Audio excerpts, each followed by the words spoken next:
Naledi Makona was only 14, but life had already pushed her into a world most adults wouldn't survive. She slept behind Garada Central Market, using cardboard boxes and torn sacks to protect herself from the cold night air. The market was loud and alive during the day, full of buyers bargaining and vendors shouting prices. But when the sun went down, it became a place where shadows stretched long and silence settled in. That was when Naledi came out, moving quietly between the empty stalls, hoping she would find something to eat. Her daily routine was simple but painful. When the city lights dimmed and restaurants began closing, she waited near the back doors where trash bins were kept. Workers tossed out unsold food without a second thought, and Naledi would rush toward the bins as soon as they left. She searched through plastic bags with shivering hands, her heart beating fast, always afraid someone would catch her or chase her away.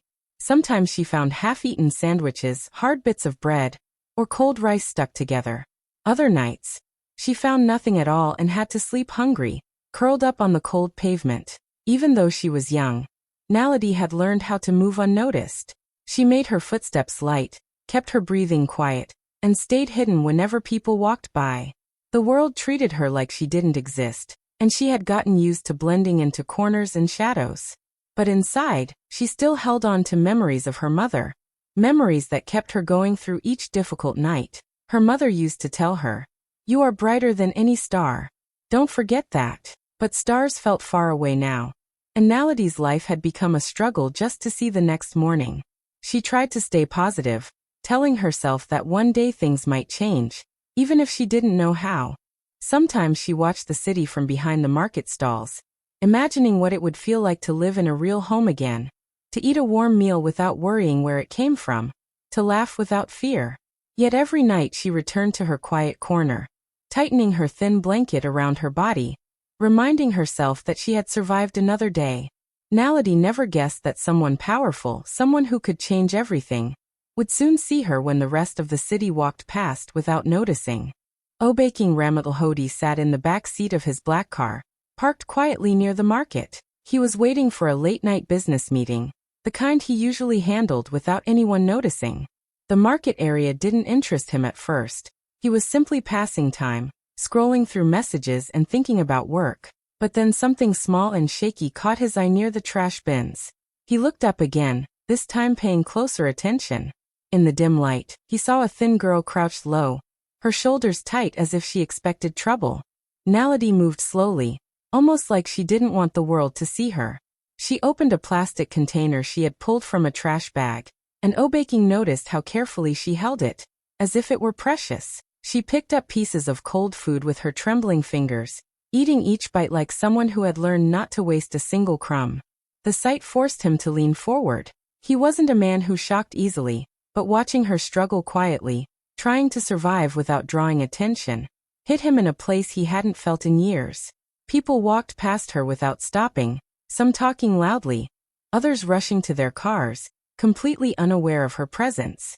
The way she kept her head down, as if used to being ignored, made something inside him twist. He knew poverty. He had lived through tough times himself.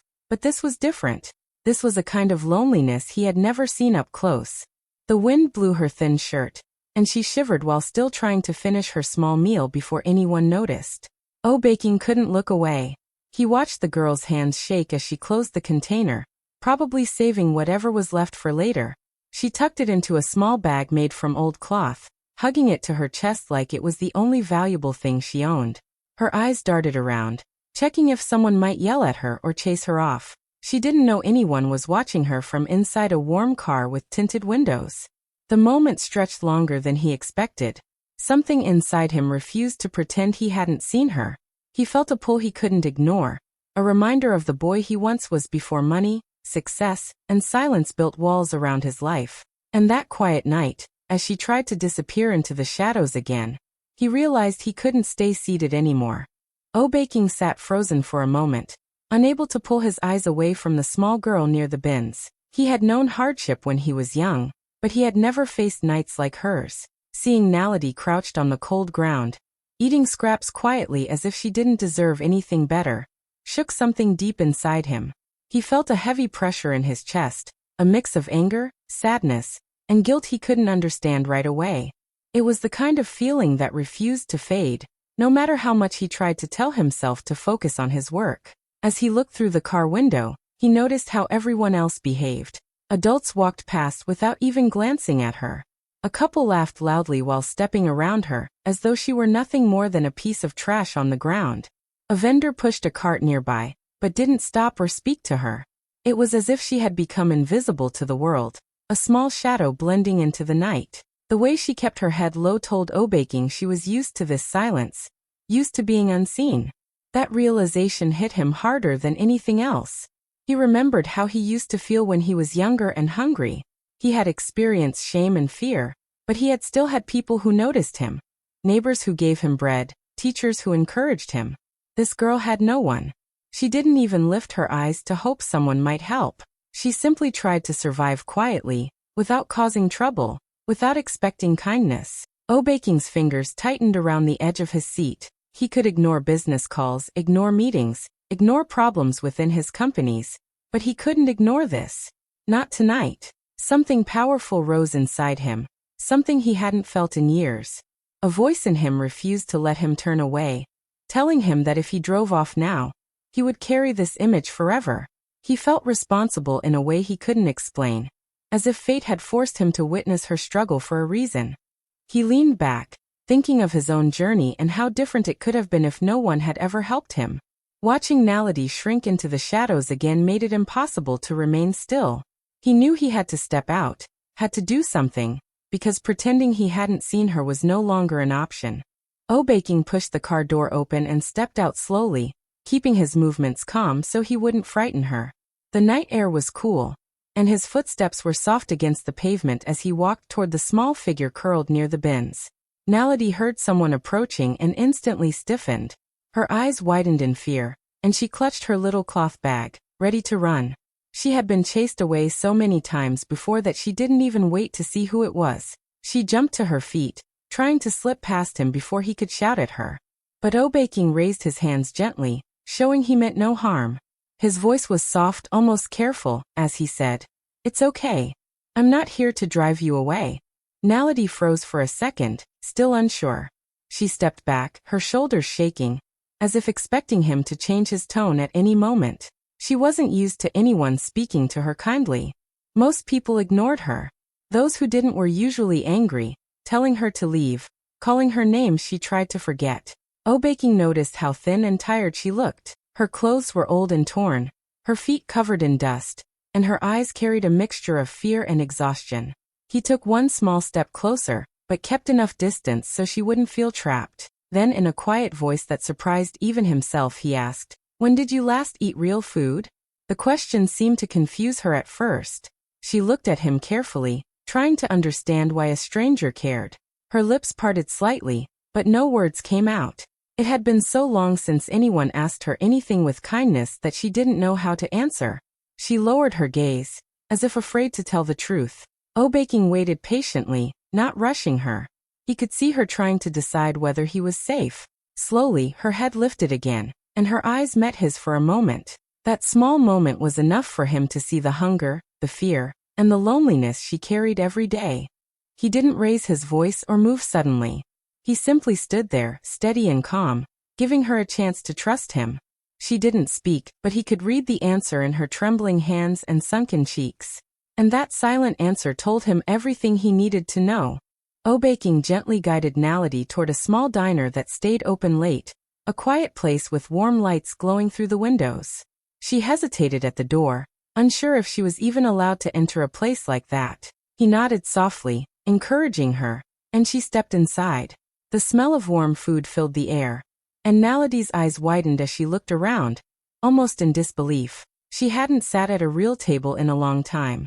When the waiter brought a plate of hot food, she stared at it for a moment, as if checking whether it was truly meant for her. When she finally started eating, she did it slowly, taking tiny bites and holding each piece carefully. She kept glancing at the plate, afraid it might be taken away at any second. Every move she made showed how long she had lived without certainty. She chewed as though she needed to make every bite last. The way she held her spoon with both hands made Upbringing's heart tighten. He had seen hunger before, but never this quiet, cautious kind that came from months of surviving alone. He waited until she finished half her meal before speaking. His voice was gentle when he asked about her life. Naledi kept her eyes on the table, her fingers playing nervously with the edge of her shirt. At first she didn't say anything, but slowly, she began to talk. She told him about her mother, about the sickness that had taken her away. Her voice was thin, as though the memory still hurt too much to touch. She explained how she had waited for help that never came, how her mother grew weaker every day until she finally couldn't move. After her mother passed, Naledi had nowhere to go. There were no relatives to take her in, no friends who could offer a place to stay. She wandered from street to street until she found the quiet corner behind the market. She told Obaking how she searched for food each night, how she learned to sleep lightly so she could run if someone tried to harm her. She didn't complain or cry. She just spoke with a tired calmness, like someone used to carrying pain alone. Obaking listened without interrupting. The more she spoke, the more he understood how much she had endured. Each detail felt like a weight settling inside him. He realized this wasn't just a hungry child. This was a girl who had been fighting for her life in silence. And now that he had heard her story, he knew he couldn't walk away from her fate. The next morning, Obaking couldn't shake Naledi's words from his mind. He went straight to his office, ignoring calls and postponing meetings. All he cared about was finding out if everything she told him was true. He asked his team to check records quietly, not wanting anyone to disturb the process. As the reports came in piece by piece, a heavy silence filled his office. Each new detail made his heart sink deeper. He discovered that Naledi's mother had indeed worked for one of his companies years ago. She had been a cleaner, someone who showed up early, worked hard, and never caused trouble.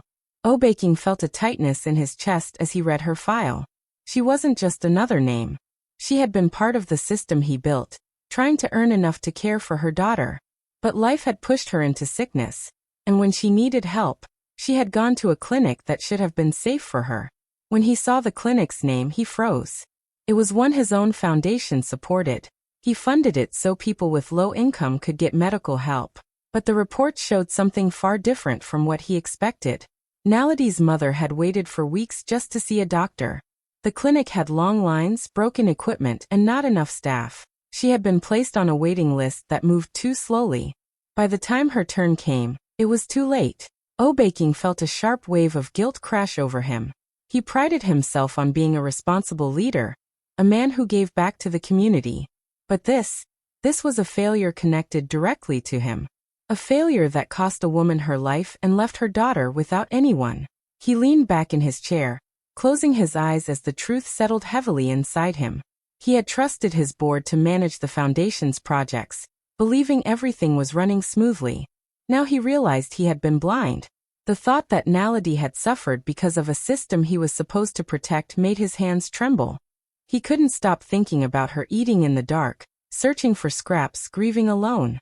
The guilt didn't just hurt, it demanded action. He knew he had to fix what had gone wrong, no matter how difficult it would be. This wasn't just charity anymore. It was responsibility. It was a promise he owed to her mother, and to the child she left behind.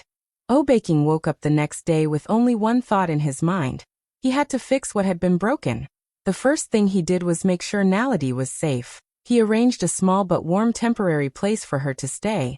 A clean room with a real bed, a door she could lock, and food she didn't have to search for. When she stepped inside, her eyes filled with disbelief. She touched the blankets carefully, almost unsure if they were real. Seeing her finally rest without fear gave Obaking a small sense of relief, but he knew this was only the beginning. A roof over her head was not enough. He needed to make sure no one else suffered the way she had. He went to his office with a seriousness his staff had never seen before. He picked up the phone and ordered an emergency meeting with the entire board. No dilas, no excuses. People rushed in, confused about why he sounded so firm. When everyone gathered around the long table, he didn't waste time with introductions. His voice was sharp as he demanded a complete investigation into every project the foundation was funding. He wanted every record checked, every document reviewed, and every clinic visited. Some board members exchanged uneasy glances. They were not expecting such sudden pressure. Obaking remained calm on the outside, but inside he was burning with determination. He explained that the trust people placed in the foundation had been broken, and that children like Naledi had paid the price for the mistakes and carelessness of those in charge. The room fell silent as he spoke, his words cutting through the pride and comfort many had settled into. He laid out how the clinic had failed to help Naledi's mother, how simple responsibilities had been ignored, and how donations meant to save lives had not been used correctly. His voice carried not anger, but a deep sense of responsibility. He made it clear that this audit wasn't optional. It was a demand. He wanted full transparency, immediate corrections, and strict accountability. Some people shifted nervously in their seats, worried about what the audit might uncover. But Obeiking didn't care about their discomfort. All he cared about was making sure no one ever slipped through the cracks again. He owed that to Naledi, to her mother, and to every other person who depended on the help his foundation promised but never delivered. This was his chance to fix what had gone wrong, and he wasn't going to let it pass. When Obeiking announced the full investigation, not everyone in the boardroom reacted with honesty. A few members who had been secretly stealing from the foundation felt threatened. They had been using donated money for their own luxury trips, expensive parties, and private deals. The moment they realized Obeiking was serious about uncovering every detail, fear flashed across their faces. They knew that if the truth came out, their careers and their reputations would collapse. So instead of supporting him, they began planning how to stop him. Behind closed doors, they whispered to each other about how dangerous this audit could be for them. They didn't care about the people the foundation was meant to help. All they cared about was protecting themselves. They believed Obeiking's sudden concern for Naledi would lead him directly to their wrongdoing. To them, she wasn't a child in need, she was a threat. And because of that, they needed to turn the story against him before he exposed them. They began spreading lies quietly among employees, donors, and even some media contacts. They claimed Obeiking wasn't helping Naledi out of kindness. They said he was only using her to look good, pretending to care just to get attention from the public. They told people he had adopted a homeless girl for publicity, twisting the truth into something ugly. These rumors traveled fast, reaching places they never should have. Some people started questioning his intentions, wondering if he was using Naledi to clean up his image. Obeiking heard the whispers, but he refused to let them distract him. Still, the betrayal hit hard. These were people he had trusted, people he had allowed to manage money meant to save lives. Now he understood why the foundation's projects were failing. They had turned charity into their personal bank, hiding behind their positions while innocent families suffered. The rumors hurt Naledi too. When people whispered near her, she lowered her head, confused and scared. She didn't understand why strangers talked about her as if she were a story instead of a girl. Obeiking saw how it affected her, and felt an even stronger push to uncover the truth. He wasn't fighting just for justice anymore. He was fighting to protect her from the cruelty of people who cared more about lies than lives. The crooked board members thought their rumors would weaken him, but all they did was prove how desperately the system needed to be cleaned. Their fear only pushed Obeiking closer to the truth he was determined to reveal. Obeiking refused to let the lies stop him. He worked tirelessly, going through files, receipts and reports, connecting the dots that showed exactly how the foundation funds had been misused. Each piece of evidence he uncovered painted a clear picture of corruption and greed. The more he found, the more determined he became. He knew it wasn't enough to just punish the guilty. He had to make the truth known so that no one could hide behind excuses or silence again. Once he had a complete record, he called a board meeting and confronted the corrupt executives. The room was tense, filled with faces that had grown confident in their schemes, now pale with fear. Obeiking didn't yell or threaten. He simply presented the facts. The evidence was undeniable. One by one, he removed those responsible from their positions. Their protests and excuses fell flat, drowned out by the reality of their actions. The message was clear. No one, no matter how powerful, could exploit trust without consequence. After the internal cleanup, Obeiking took the next step. He addressed the public. He called a press conference and explained exactly how the stolen funds had affected innocent lives, including children like Naledi. He told the story of her struggle, the suffering her mother endured, and how corruption had allowed her to go unnoticed for so long. His words were honest and raw, and the sincerity in his voice could not be ignored. People listened, and the city responded with a wave of emotion. Social media lit up with messages of support, sharing his story, praising his courage, and expressing sympathy for Naledi. The reaction was immediate and overwhelming. Community members, local organizations, and even strangers offered help to Naledi and children in similar situations. People admired Obeiking not just for his wealth, but for his willingness to confront failure, take responsibility, and fight for what was right. He had turned a story of neglect and greed into a movement for accountability and care. The support reinforced his belief that one person's actions could spark change, and he realized that showing the world the truth was sometimes more powerful than any private effort. Through it all, Naledi watched quietly, still adjusting to a life she had never imagined. But the city's response gave her hope and confidence she hadn't felt in months. She began to see that her struggles mattered, that someone had truly seen her, and that justice could bring real change, even in a world that often looked the other way. Obeiking went through the legal process quickly, determined to give Naledi a stable and safe life. Within weeks, the courts recognized him as her official guardian. For Naledi, this meant more than just a name on papers. It was the promise of protection, care, and a place to belong. She finally had a home where she could lock the door at night, sleep on a soft bed, and wake up without fear of being alone. Every corner of her new room felt like a small miracle compared to the cold streets she had survived for so long. One of the biggest changes was returning to school. Naledi hadn't attended regularly for months, and sometimes even years, because survival had always come first. But now she walked into the classroom with new confidence, her backpack full of fresh supplies, her uniform clean and neat. Teachers smiled when they saw her, and classmates stared with curiosity at the girl who seemed to have appeared out of nowhere. She felt nervous at first, unsure if she belonged, but every lesson, every laugh with friends, reminded her that life could be different. Education became her path forward, a chance to chase dreams she had almost forgotten she could have. The true moment that touched everyone came during a charity event organized by Obeiking. Naledi was invited to speak in front of hundreds of people, sharing her journey. Her voice was soft at first, trembling slightly, but as she continued, it grew stronger. She said, "I was invisible, until one man decided to see me." The room fell silent, every eye on her, feeling the weight of those words. She had been ignored for so long, yet now she had the courage to speak openly about her struggles. Her story wasn't just inspiring, it was a reminder of what it means to truly care for someone. Obeiking sat in the audience, his chest tightening as tears welled up.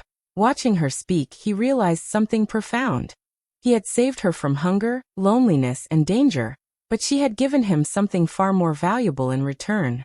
She had reminded him of his own humanity, the compassion and empathy that can get buried beneath success and wealth. In that moment, he understood that seeing her, helping her, and believing in her wasn't just about doing the right thing.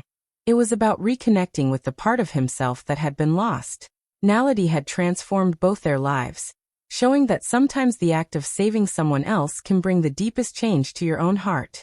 If you liked this story, please like the video and leave a comment. For encouragement and support, make sure to subscribe to the channel. See you in the next video.